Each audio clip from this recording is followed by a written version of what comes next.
पहले तो आपसे ये क्लियर करना चाहूँगा, कोई अगर एलएमसी होता है और उसको फौज से निकाला जाता है, चाहे इंडियन आर्मी हो, नेवी हो या एयरफोर्स हो, तो इसके लिए जो लॉजिक कहता है कि आप सेफ वन में आए थे और आपका जो डिसेबिलिटी है वो क्रिएट हुआ है during the service of Indian arm forces, यानी कि आर्मी, नेवी या एयरफोर्स में जब आप सर्विस कर रहे थे उस दौरान आपका ये डिसेबिलिटी क्रिएट हुआ है। और इस डिसेबिलिटी को कंपेंसेट करने के लिए इस डिसेबिलिटी को कंपेंसेट करने के लिए Indian arm forces disability pension का प्रोविज़न रखा है।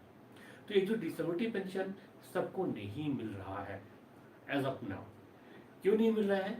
क्योंकि इंडियन आर्म फोर्सेस का जो मेडिकल रेगुलेशंस है उसमें कहा जाता है कि सभी डिसेबिलिटी का वजह इंडियन मिलिट्री सर्विस नहीं है, यानी कि जिसको साधारण सा लैंग्वेज में हम कहते हैं कि एने।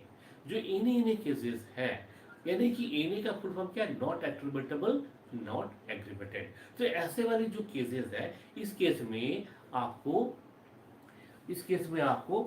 डिसेबिलिटी पेंशन नहीं दिया जाता है। तो सबसे पहले तो मैं ये क्लियर करना चाहता हूँ कि डिसेबिलिटी पेंशन है क्या चीज़। देखिए, डिसेबिलिटी पेंशन जिसको कहा जाता है आमतौर पे इसका कई सारे कैटेगरीज है।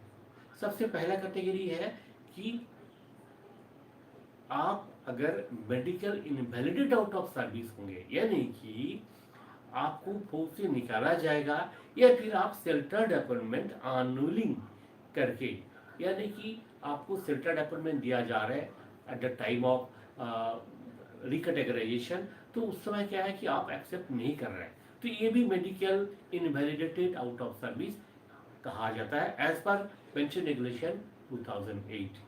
ठीक है, बहुत ने कंफ्यूजन डाल दिया इसमें कि ये जो मेडिकल सेंटर्ड अपॉइंटमेंट होता है इसमें अगर एनुलिंग करेंगे तो हमें जो है डिसेबिलिटी पेंशन नहीं मिलेगा क्योंकि ये प्रीमेच्योर काउंट होगा। But this is absolutely wrong. ये अगर कोई कह रहे हैं, कोई भी हो, तो वो बिल्कुल गलत कह रहे हैं, क्योंकि अभी तक पेंशन रेगुलेशन 2008 का ये जो प्रोविजन है ये मॉडिफाई नहीं हुआ, ये अमेंड नहीं हुआ। जब तक ये प्रोविजन अमेंड नहीं हो रहा है तब तक शेल्टर्ड अपॉइंटमेंट एनुलिंग को आप प्रीमेच्योर रिटायरमेंट नहीं कह सकते हैं, यानी कि आपको service element and disability element दोनों ही ऑथोराइज है। ठीक है, तो शुरुआत से एक एक करके हम स्टेप बाय स्टेप कवर करेंगे। ठीक है, तो सबसे पहले तो ये हो गया कि medical invalid out of service आप जब हो रहा है, चाहे आप फौज आपको निकाल रहे हैं या फिर आप खुद शेल्टर्ड अपॉइंटमेंट एनुलिंग केस करके आप निकाल रहे हैं फौज से, तो ये दोनों ही केसेस में क्या है, ये दोनों ही केसेस में आपको डिसेबिलिटी पेंशन तब मिलेगा जब आपका कैटेगरी, यानी कि आपका डिसेबिलिटी एट्रीब्यूटेबल या फिर एग्रीवेटेड बाय मिलिट्री सर्विस होगा। ये बिल्कुल क्लियर कट ऑर्डर है, तभी आपको disability element and service element दोनों ही एलिमेंट मिलेगा। डिसेबिलिटी पेंशन का दो एलिमेंट होता है, एक है सर्विस एलिमेंट और दूसरा है डिसेबिलिटी एलिमेंट। सर्विस एलिमेंट का जो अमाउंट होता है वो इक्विवेलेंट टू सर्विस पेंशन, और डिसेबिलिटी एलिमेंट का जो अमाउंट होता है वो डिसेबिलिटी पेंशन होता है 100% के लिए 30% ऑफ लास्ट पे। ठीक है, और सर्विस एलिमेंट के लिए 50% ऑफ लास्ट पे। ये सिंपल सा रूल है।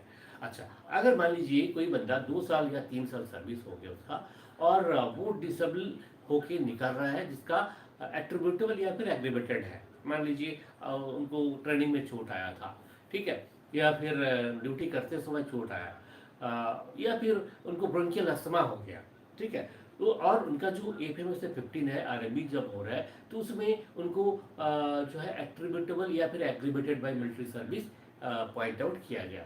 तो इस केस में क्या होगा, चाहे इसका 1 साल सर्विस हो या 2 साल हो, 10 साल हो, 15 साल हो, 14 साल हो, कि कुछ भी सर्विस हो, उसका सर्विस 1 दिन भी होगा, तब भी उनको service element and disability element दोनों ही मिलेगा।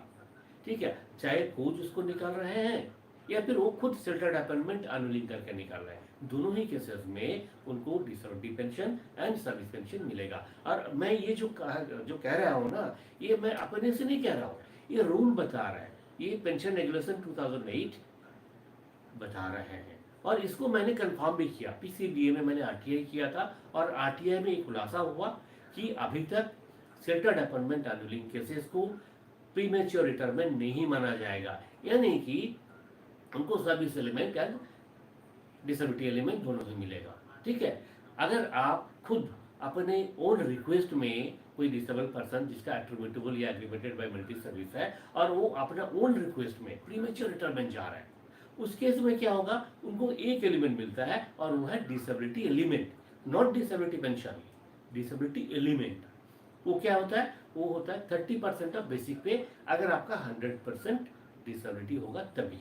मान लीजिए आपका 50% डिसेबिलिटी है तो कितना मिलेगा आपको, 15% आपका जो लास्ट पे होगा, पे मतलब बेसिक पे और एमएसपी, ये दोनों का 15% ही आपको पेंशन मिलेगा और कुछ भी नहीं मिलेगा। हाँ, डीआर तो ऑथोराइज है, डीआर मीन्स डीए, वो तो ऑथोराइज है, कोई भी पेंशन हो उसमें डीए या डीआर जो है लगता है। ठीक है, तो आपको सर्विस एलिमेंट नहीं मिलेगा अगर आप ओन रिक्वेस्ट में आप पेंशन जा रहे हैं तो। ठीक है, तो आपका जो सेल्टर अपॉइंटमेंट एनुअलिंग केस है वो अभी तक प्रीमेच्योर रिटायरमेंट नहीं है, वेरी क्लियर है, वेरी क्लियर है, इसमें कोई प्रॉब्लम नहीं है। इसमें देखिए, ये कंफ्यूजन कब क्रिएट हुआ, जब एक सीजीडीए का एक कमेटी बैठा था, एक्सपर्ट कमेटी। तो एक्सपर्ट कमेटी में जो डिफेंस मिनिस्ट्री का एक्सपर्ट कमेटी होता है, उसमें एक कमेंट आया था सीजीडीए का, और उसमें एक रिकमेंडेशन था कि सेल्टर अपॉइंटमेंट एनुअलिंग केसेस को प्रीमेच्योर रिटायरमेंट ट्रीट किया जाए। और अगर प्रीमेच्योर रिटायरमेंट ट्रीट होगा तो उनको केवल एक ही एलिमेंट मिलेगा, यानी कि डिसर्टी एलिमेंट मिलेगा, सर्विस एलिमेंट नहीं मिलेगा। पर ये रिकमेंडेशन था, इस रिकमेंडेशन को अमल में तब लाया जाएगा जब ये इसका इसका इस रिकमेंडेशन का सैंक्शन होगा मिनिस्टर ऑफ डिफेंस से, पर इसका कोई ऐसे ऑर्डर अभी तक नहीं निकला।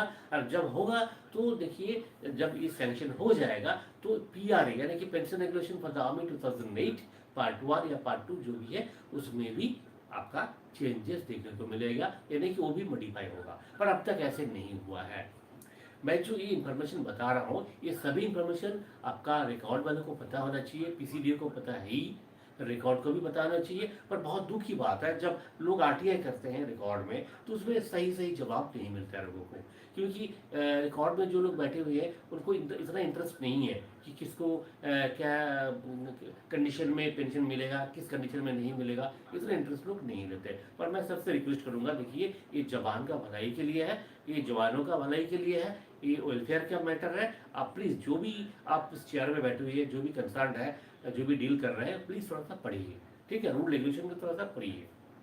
अच्छा, एक तो गया डिसेबिलिटी पेंशन का। अब मान लीजिए किसी का सर्विस 2 साल है या फिर 11 साल है या फिर 9 साल है, कुछ भी हो, वो एने है, not attributable, not aggravated by military service, और उसको फोर्स से निकाला जा रहा है, क्या उनको कोई पेंशन बेनिफिट मिलेगा? इसका जवाब है कुछ कंडीशन है। एक कंडीशन अगर आप सेटिस्फाई करते हैं तो आपको मिलेगा। क्या कंडीशन है, देखिए, सर्विस अगर 10 साल से नीचे है, सर्विस अगर 10 साल से नीचे है और आपका disability not attributable, not aggravated by military service है और आपको पोस्ट से निकाला जा रहा है, या फिर आप अपना सेल्टर अपॉइंटमेंट एनुअलिंग करके घर जाना चाहते हैं। ठीक है, तो ये दोनों ही केसेस में आपको तब इनवैलिड पेंशन मिलेगा। कौन सा pension? Invalid pension, not disability pension, यह है इनवैलिड पेंशन। इनवैलिड पेंशन कितना होता है? 50% ऑफ लास्ट पे होता है और कुछ भी नहीं। ठीक है, 50% ऑफ लास्ट पे और इसके ऊपर डीआर। ठीक है, ये है इनवैलिड पेंशन। तो इनवैलिड पेंशन आपको तब मिलेगा अगर आपका जो डिसेबिलिटी है वो फिट फॉर सिविल सर्विस नहीं है, अनफिट फॉर सिविल सर्विस है। आप मिलिट्री सर्विस के लिए तो अनफिट है, तभी आपको घर भेजा रहा है, घर भेजा जा रहा है, पर आप सिविल सर्विस के लिए भी अनफिट होना चाहिए, तभी बिलो 10 ईयर्स वाले जो एनए केसेस है उनको इनवैलिड पेंशन मिलेगा। अब रही बात अबाव 10 ईयर्स और बिलो 15 ईयर्स का जिनका सर्विस है, 10 से 15 साल के बीच में जिनका सर्विस है और जिनका disability not attributable, not aggravated by military service है, इनको क्या मिलेगा? इनको अगर ये फोर्स से निकाला जाता है मेडिकल बोर्ड आउट के द्वारा या फिर सेल्टर अपॉइंटमेंट एनुअलिंग के द्वारा, दोनों ही केसेस में ये ट्रीट होगा इनवैलिडेटेड आउट ऑफ सर्विस और आपको इनवैलिड पेंशन यानी कि सर्विस पेंशन का बराबर जो अमाउंट होता है 50% ऑफ लास्ट पे, ये आपको मिलेगा। क्लियर है बिल्कुल? अच्छा, अब आपका कुछ सवाल है, सवालों का जवाब थोड़ा सा देख लेते हैं, फिर आगे बढ़ेंगे। सबसे पहला सवाल है Niranjan Mahapatra ji, for status about the pay fixation of re employ. देखिए री एम्प्लॉयड एक सर्विसमैन का जो पे फिक्सेशन का जो सवाल है ये काफ़ी दिनों से चल रहा है। लगभग ये जो नए मोड ऑफ पे फिक्सेशन का जो ड्राफ्ट बना है 2017 में, 6 साल हो चुका है और 6 साल में अभी तक ये ड्राफ्ट अप्रूव नहीं हुआ। बार बार मिनिस्ट्री ऑफ फिनांस में जा रहे हैं, फिर डीओपीटी में आ रहे हैं, फिर मिनिस्टर ऑफ फिनांस में जा रहे हैं, पूरा सब कुछ समझाया जाता है, फिर कहते हैं सीताराम का मौसी है ना, ऐसे ही सवाल पूछा जाता है। ठीक है, पूरा रामायण पढ़ लेते हैं, फिर कहते हैं सीताराम का मौसी था ना, मौसी थी ना, यही कहते हैं। तो ये वाला हिसाब किताब चल रहा है भाई। हाँ, अब भगवान जाने कि कब होगा ये। हाँ, ये भगवान वर्षा में हम बैठे हैं। ओके, अच्छा, तो ये है पे फिक्सेशन का सिंपल स्टेटस, मैं बिल्कुल रॉ लैंग्वेज में बताया। ठीक है, और क्या बताया नेक्स्ट। डॉक्टर गौरव सिंह, अच्छा, आपका फादर का डेथ 1 साल हो गया और mother name is no not mention in PPO, in my father's PPO, send documents to para records but 3 months but no reply. देखिए अभी का प्रॉब्लम ये हुआ कि जो भी डिफेंस पर्सनल है इनका पेंशन स्पॉट्स में कन्वर्ट किया गया। आपको चेक ये करना होगा कि आपका फादर का जो पीपीओ है वो स्पॉट्स में कन्वर्ट हुआ या नहीं। अगर कन्वर्ट हुआ तो आपको ये जो भी करवाई है स्पॉट्स का थ्रू ही करना है। ठीक है, अब आपको ऑनलाइन करना है। स्पॉट्स के बारे में आप अगर ज़्यादा जानना चाहते हैं तो आप हमारे जो वेबसाइट है esminfoclub.com, ठीक है, esminfoclub.com, वहाँ विजिट कर सकते हैं। वहाँ पे स्पॉट्स के बारे में आपको डिटेल में मिलेगा, पर क्या है, कैसे आप वहाँ पे ग्रीवेंस लॉन्च करेंगे, ठीक है, कहाँ पे आपको कांटेक्ट करना है, कांटेक्ट नंबर, ईमेल आईडी, हर चीज़ आपको वहाँ पे मिल जाएगा। तो ये था सिंपल सा आपका जी ये सवाल है, सिंपल सा एक सोल्यूशन। अच्छा, नेक्स्ट है शिवपाल जी, भीजे थिरू जी, आपका सर्विस 12 साल 6 महीने है, एलएमसी है, 19% A3 परमानेंट है, आपको एससीआरसी में एनरोलिंग करते हैं तो आपको पेंशन मिलेगा। देखिए आपका 12 साल 6 महीना सर्विस हो गया, पर आपने ये नहीं बताया कि आपका एट्रीब्यूटेबल या एग्रीमेटेड बाय मिलिट्री सर्विस है या नहीं। ठीक है, जो भी हो, अगर आप एट्रीब्यूट आपका क्योंकि 10 साल सर्विस हो चुका है तो इस केस में आपका एट्रीब्यूटेबल एग्रीमेटेड नहीं भी होगा, तब भी आप अगर एनरोलिंग करेंगे तो आपको इनमेरिट पेंशन कम से कम तो मिलना ही चाहिए। और अगर एट्रीब्यूटेबल एंड एग्रीमेटेड है तो आपको डिसेबिलिटी पेंशन मिलेगा, यानी कि service element and disability element दोनों ही एलिमेंट आपको मिलेगा। तो ये सिंपल सा। ओके, नेक्स्ट, बापन जी, आप प्रीमेच्योर पेंशन कब तक रेगुलर होगी? देखिए प्रीमेच्योर पेंशन का ये इंडियन आर्म फोर्सेस में सबके लिए एक जैसे रूल नहीं है। ये जैसे जिस आप विंग्स में यानी कि Indian army, navy and air force सबके लिए अलग अलग है, अलग अलग ऑथराइजेशन है, अलग अलग रूल है। और आर्मी में भी जैसे इंजीनियर्स है, सिग्नल्स है, एएससी है, इन्वेंट्री है, आरटी है, ये सबका जो अपना अपना रूल एंड रिस्पॉन्सिबिलिटीज़ है उस हिसाब से एसओपी बनाया गया है और उस एसओपी का हिसाब से आपको जो है मिलेगा। ठीक है, तो इसी हिसाब से इसके लिए आपको अपना जो रेजिमेंटल हेडक्वार्टर्स है वहाँ पे आपको कांटेक्ट करने पड़ेंगे और आपका ये जो डाउट है क्लियर होगा। नेक्स्ट है Pintu Yadav ji, neck of femur fracture है, आसाम राइफल ट्रेनिंग में कितना पेंशन मिलेगा? देखिए ऐसे करके तो कुछ नहीं बता सकते हैं कितना पेंशन मिलेगा। पेंशन का इसके लिए आपको एक वीडियो देखना पड़ेगा हमारे इसी चैनल में, एक सर्विसमैन इंडिया यूट्यूब चैनल है, इस चैनल में बहुत सारे वीडियोस हैं, वो वीडियोस आपको पूरे देखने पड़ेंगे क्योंकि बेसिक नॉलेज नहीं होगा तो आपको पता नहीं लगेगा। देखिए डिसेबिलिटी पेंशन आपका कितना फ्रैक्चर हुआ है उसके ऊपर बेसिस करके नहीं मिलता है, ये मिलता है कि आपका एट्रीब्यूटेबल है या नहीं है, एग्रीमेटेड है या नहीं है। ठीक है, परसेंटेज ऑफ डिसेबिलिटी डॉक्टर ने कितना असेस किया। ठीक है, ये बहुत सारे फैक्टर्स होता है, 4-5 फैक्टर्स है, ये सभी फैक्टर्स आप अगर बोलेंगे तभी हम बता पाएंगे। ठीक है, आप कौन से रैंक में है, क्या आपका लास्ट पे है, कितना सर्विस है, ठीक है, आपका कोर्ट ऑफ इंक्वायरी हुआ है या नहीं, बहुत सारे फैक्टर्स हैं। तो इतने सारे फैक्टर्स को आपको बताना होगा तभी हम बता पाएंगे। अच्छा, वीरेंद्र जी, पे फिक्सेशन का क्या हुआ? बता दिया पे फिक्सेशन का। तिरुमलाई जी, आपका है एलएमसी निक एसीएल ऑपरेशन हुआ है 92 बेस हॉस्पिटल में और अभी बेंगलुरु में है। ओके, रिकैट में गए थे, डॉक्टर ने डॉक्टर ने क्या बोला, बोला है कि ऑपरेशन करना है, ऑपरेशन का अनुलिंग। देखिए ऑपरेशन का अगर अनुलिंग करेंगे तो आपका जो टोटल असेसमेंट होगा डिसेबिलिटी उसमें 10% कट हो जाएगा। पर 10% कट होने से कोई दिक्कत नहीं है। आप अगर सर्टेड अपॉइंटमेंट अनुलिंग करके जाते हैं या मेडिकल मेड होकर जाते हैं तो 1% होगा, तब भी वो 50% काउंट होता है। प्रॉब्लम तब होगा जब आप रेगुलर रिटायरमेंट जा रहे हैं, ठीक है, उसमें अगर मान लीजिए आपका 30% से कम है तो उस केस में आपके लिए दिक्कत होगा, क्योंकि 20% मिनिमम होना चाहिए रेगुलर रिटायरमेंट के लिए, तभी आपको डिसेबिलिटी पेंशन मिलेगा, अदरवाइज नहीं मिलेगा। ओके, नेक्स्ट है नीरज शर्मा जी। नीरज शर्मा जी आपका 18 साल सर्विस हो चुका है, प्राइमरी हाइपरटेंशन हो गया है। अच्छा, आपको एनए कर दिया, अभी क्या करें? देखिए एनए कर दिया तो इसके लिए एक डिटेल में बताते हैं। आप अगर मान लीजिए पेंशन जाते हैं और आपको डिसेबिलिटी पेंशन नहीं मिलता है, तो इस केस में क्या है, देखिए का एक केस हुआ था और सुप्रीम कोर्ट ने ऑर्डर दिया कि अगर बंदे जो है सेफ पॉइंट भर्ती हुआ था और आप जो फौज में आने के बाद आपका डिसेबिलिटी हो गया, तो इसको एने नहीं बोल सकते, ठीक है, इसको एने नहीं बोल सकते। इसको आपको मिनिमम एग्रीमेंटेड बाय मिलिट्री सर्विस बताना पड़ेगा और आपको डिसेबिलिटी पेंशन भी मिलेगा, पर इसके लिए केस करना पड़ेगा। अभी 2013 से लेकर के अभी तक का हजारों लोगों को मिला है, आपको भी मिलेगा, ठीक है, आपको भी मिलेगा। पर आपके लिए कंडीशन ये है कि आपका मिनिमम 20% होना चाहिए अगर आप फुल सर्विस करके जाते हैं उस समय तो। अदरवाइज आप अगर फुल सर्विस या प्रीमेच्योर जाते हैं तो आपके लिए 20% मिनिमम होना चाहिए, तो आपको डिसेबिलिटी पेंशन मिलेगा, प्रोवाइडेड दैट कि आपको एफटी में केस करना पड़ेगा। वेरी सिंपल सी बात है। अच्छा, नेक्स्ट है सेल्टेड अपॉइंटमेंट देकर भी अनसुइटेबल एरिया में रखे हैं तो क्या डायरेक्ट डिपो रिपोर्ट करेंगे? करें, करने से क्या हो सकता है सर?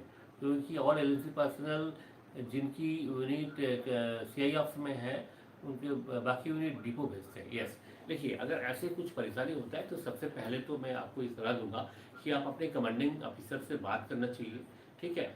जो इंटरव्यू होता है उस इंटरव्यू में आप रिक्वेस्ट करके उनसे बात कीजिए, ठीक है, कि आपके लिए ये सूटेबल नहीं है, तो या तो फिर आपको सेंटर्ड अपॉइंटमेंट दिया जो दिया गया डॉक्यूमेंट्री उसको आप फिजिकली भी दे दें, ठीक है, अदरवाइज आपको डिपो में भेजें। तो आप पहले वहाँ पे आप रिक्वेस्ट कीजिए, फिर जैसे जैसे होता है उसी हिसाब से आपको कार्रवाई करना है, ठीक है। अच्छा, नेक्स्ट है एमएस जी आपका, आप you are receiving disability pension, is my whole pension is tax free? Yes, देखिए एक बहुत इंपॉर्टेंट बात है, अभी अभी जस्ट इनकम टैक्स का जो फाइलिंग का टाइम गया हुआ है 31 जुलाई तक का था। तो अब देखिए क्या है कि अगर आप में से किसी को भी डिसेबिलिटी एलिमेंट एक मिल रहा है तो आपका इंटायर पेंशन जो है एग्जेम्प्टेड फ्रॉम इनकम टैक्स, ठीक है। क्योंकि डिसेबिलिटी पेंशन जिसको मिल रहा है उसका दो एलिमेंट होगा, एक सर्विस एलिमेंट, एक डिसेबिलिटी एलिमेंट, ठीक है। तो ये टोटल मिला करके पेंशन होता है, टोटल मिला करके डिसेबिलिटी पेंशन बोला जाता है, ठीक है। तो जिसको भी डिसेबिलिटी पेंशन मिल रहा है उनका total pension exempted from income tax, ये वेरी क्लियर है। इसके लिए अथॉरिटी आप अगर देखना चाहते हैं, जानना चाहते हैं, तो हमारे वेबसाइट में आप आइए, विजिट कीजिए esaminfoclub.com, www.esaminfoclub.com। मैं यहाँ पे एक बार लिख देता हूँ, ठीक है, आप यहाँ पे विजिट करके देख लीजिए, बहुत सारे आर्टिकल्स हैं इस रिलेटेड, एक बार पढ़ लीजिए तो आपको ये क्लियर हो जाएगा। ओके, अच्छा, नेक्स्ट सवाल था, एक एक करके सभी सवाल लेने का कोशिश करेंगे, क्योंकि सवाल अभी बहुत सारे आ चुके हैं।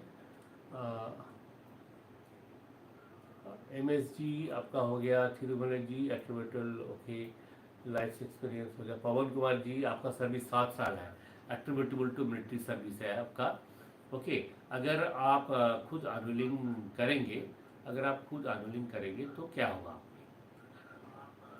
ठीक है। देखिए अगर आप खुद एनुअलिंग करेंगे, एट्रीब्यूटेबल टू मिलिट्री सर्विस है, 7 साल सर्विस है, तो ये इनवैलिडेट आउट ऑफ सर्विस माना जाएगा। एनुअलिंग का मतलब सेल्टेड अपॉइंटमेंट एनुअलिंग, ठीक है। और अगर आप खुद एप्लीकेशन लिख के जाते हैं कि आपको नौकरी नहीं करना है, प्रीमेच्योर रिटायरमेंट जो कहा जाता है, तो उस केस में क्या आपको केवल मात्र डिसेबिलिटी एलिमेंट मिलेगा, सर्विस एलिमेंट नहीं मिलेगा, ठीक है।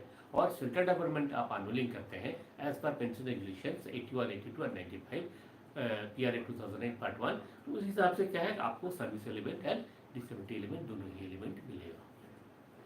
अच्छा, R S Rahul ji, latest status of pay fixation. देखिए पे फिक्सेशन के बारे में पहले ही मैं बता चुका हूँ, आप प्लीज़ एक बार वीडियो को रिवाइज करके देख लीजिएगा। दीपक कुमार जी, अनुलिंग करने पर कितने दिन बाद पेंशन डेट? देखिए ये तो सबके लिए अलग अलग सिस्टम है। जैसे देखिए इन्फेंट्री का होगा, उसका कुछ अलग है, तो ये रिकॉर्ड का पॉलिसी होता है। बट ज़्यादातर जो है 3 महीने के अंदर डेट भेज ही देते हैं। ठीक है, 3 महीने के अंदर अंदर डेट भेज देते हैं, और डेट थोड़ा सा लंबा डेट दे रहा है आजकल, 6 महीना 1 साल का बाद आपका डेट दे रहा है, क्योंकि कुछ दिन आपको और रिटेन करने का एक पॉलिसी है। ओके। अच्छा दीपक कुमार जी, अनलिंक करने पर कितने दिन बाद? आपको बता दिया। अभी जाने से आपका नेक्स्ट पे कमीशन बेनिफिट मिलेगा। देखिए पे कमीशन बेनिफिट आप जब जो हम लोग जो पेंशनर हैं, हम लोग को भी मिल रहा है, तो आपको भी मिलेगा। हम लोग 10 साल 15 साल 20 साल पहले जो लोग आए हुए हैं, 30 साल पहले 40 साल पहले भी कुछ लोग आए हुए हैं, सबको मिल रहा है, तो आपको भी मिलेगा, इसमें कोई दिक्कत नहीं है। ठीक है। ओके, नेक्स्ट है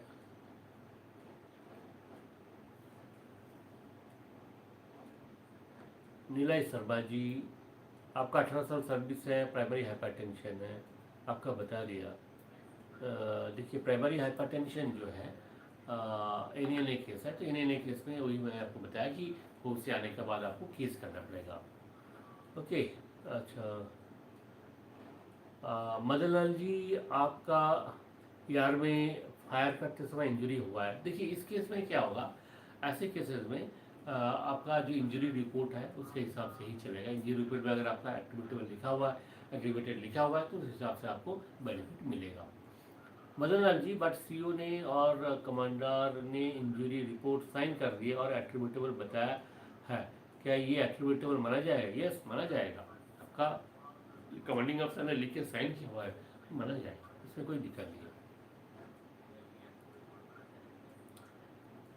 डब्बा कुटी हरी कृष्णा है, आपका दोस्त का 7 साल सर्विस है, एट्रीब्यूटेबल मिलिट्री सर्विस है, एलएमसी सेल्टर्ड अपॉइंटमेंट अनुलिंग करेंगे बोल रहे हैं, बट सीओ चाहता है कि इसको रोक सकता है। देखिए सीओ क्या है, आप अगर अनुलिंग करेंगे, अगर सीओ रिकमेंड करेंगे, तो क्या है आपका जो सेल्टर्ड अपॉइंटमेंट का एससीआरसी के जो सर्टिफिकेट है, ये तो पासवर्ड करके रिकॉर्ड में भेजना ही भेजना है, और रिकॉर्ड में भेजने के बाद सीओ का कोई हाथ नहीं रहता है। वहाँ का जो as per rules and regulation, अगर इंडिविजुअल अनविलिंग है तो आपको नौकरी में नहीं रख सकता है, आपको भेजना तो पड़ेगा ही पड़ेगा।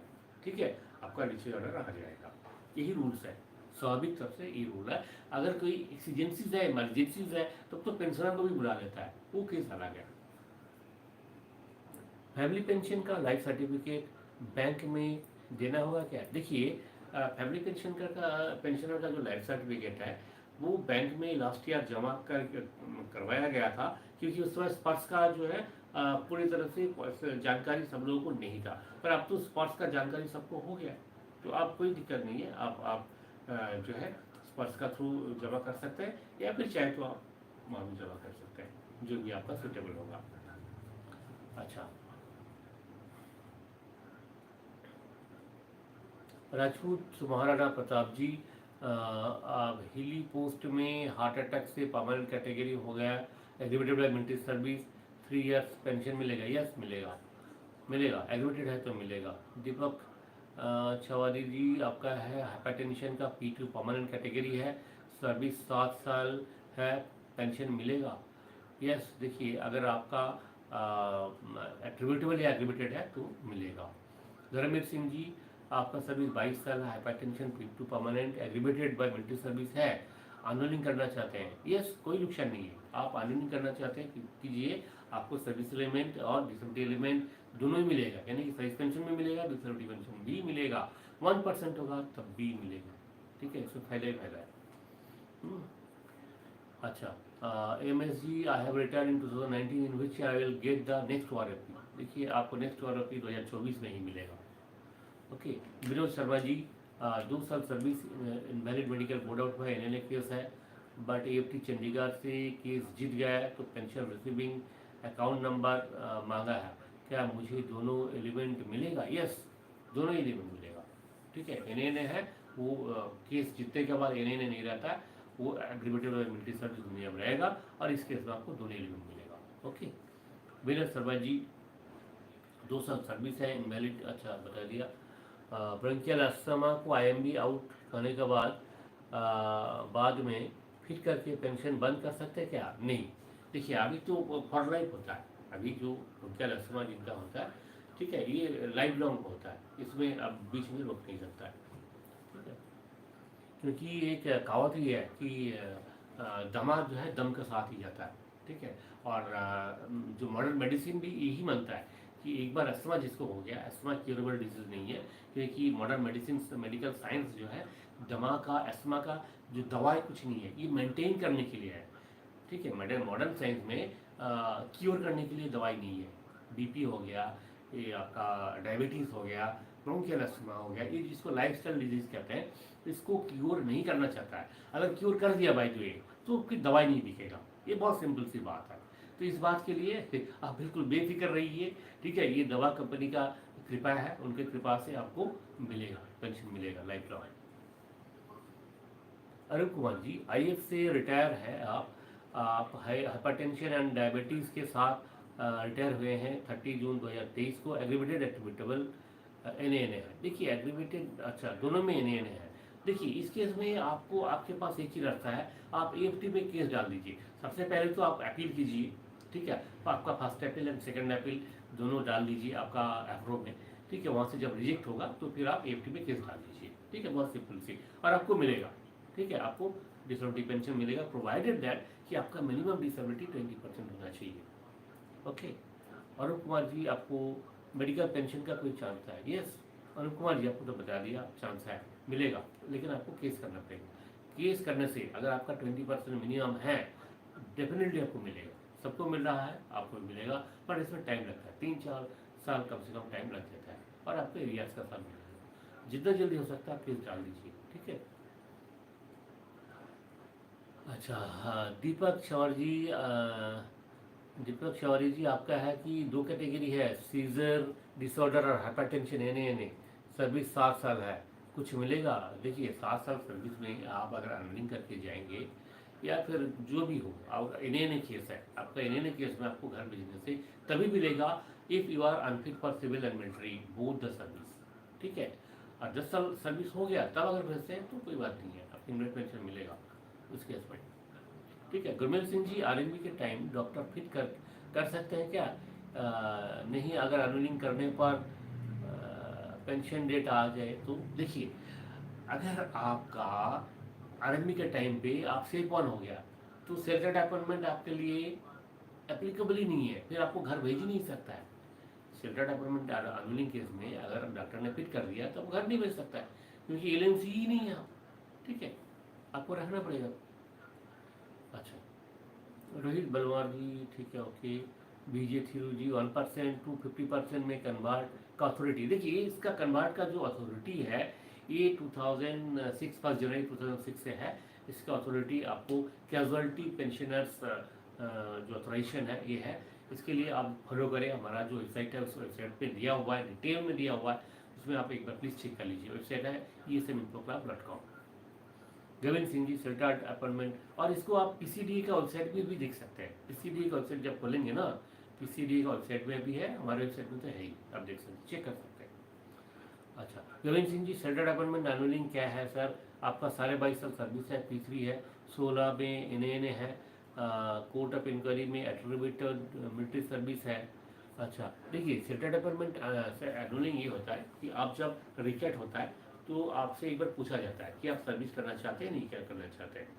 ये इंडियन आर्मी में ही है, नेवल एयरफोर्स पे तो है ही नहीं, सिस्टम ही नहीं है, कुछ ट्रेड के लिए, सभी ट्रेड के लिए नहीं है, ठीक है। जहाँ पे सेल्टर डेवलपमेंट ऑथराइज है वहीं पे है, जहाँ पे सेल्टर डेवलपमेंट का कोई मतलब ही नहीं है वहाँ पे ये सिस्टम नहीं है, ठीक है।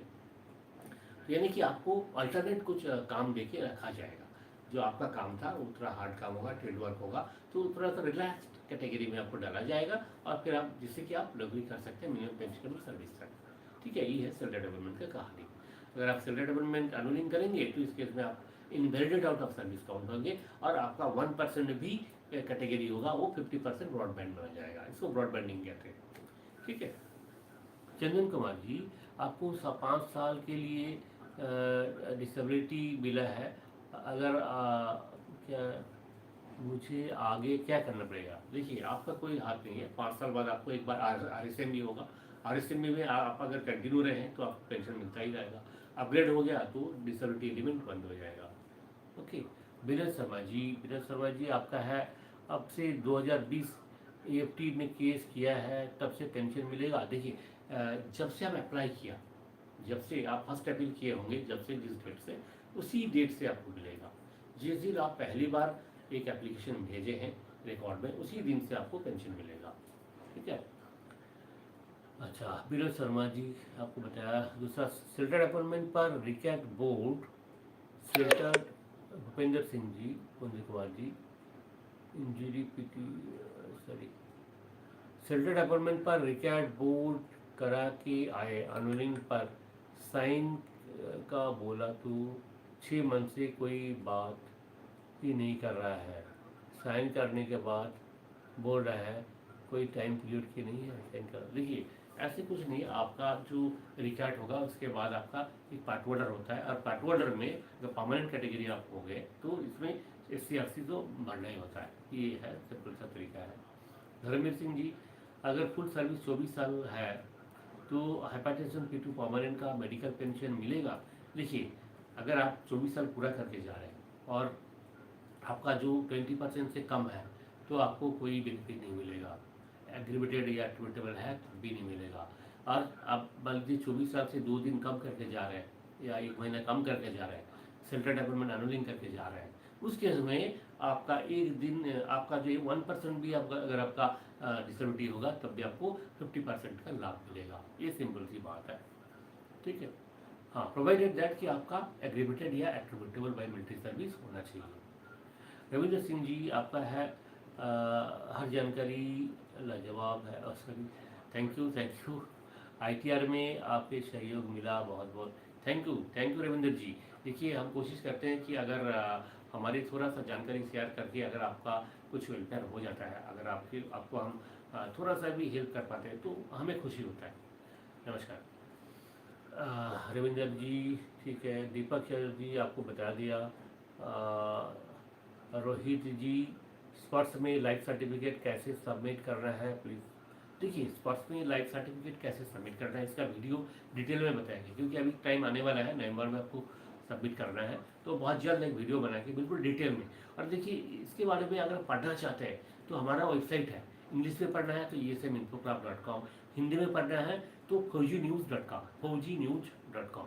ठीक है, आप गूगल में जाकर ढूंढ लीजिए, गूगल में टाइप कर लीजिए faujinews.com, तो वहाँ पे हिंदी में सारे जितना भी रूल्स रेगुलेशंस वेलफेयर सब कुछ है, फौज के बारे में, पेंशन के बारे में सब कुछ मिलेगा। हमारा 2 वेबसाइट जो है डेडिकेटेड है फॉर इंडियन आर्म फोर्सेज का सोल्जर्स एंड पेंशनर्स के लिए, ESMinfoclub.com और faujinews.com, ये दोनों में विजिट करते रहिए, बीच बीच में आपको सारी जानकारी आपको मिल जाएगा वहाँ पे। ठीक है, लोकराज जी आपको सीजर डिसऑर्डर है, 13 ईयर सर्विस है। देखिए 13 ईयर सर्विस है तो इन्हें है, तो इस केस में आप अगर आपको घर भेजा जाता है या फिर अनुलिंग करके जाते हैं तो आपको इनवैलिड पेंशन मिलेगा।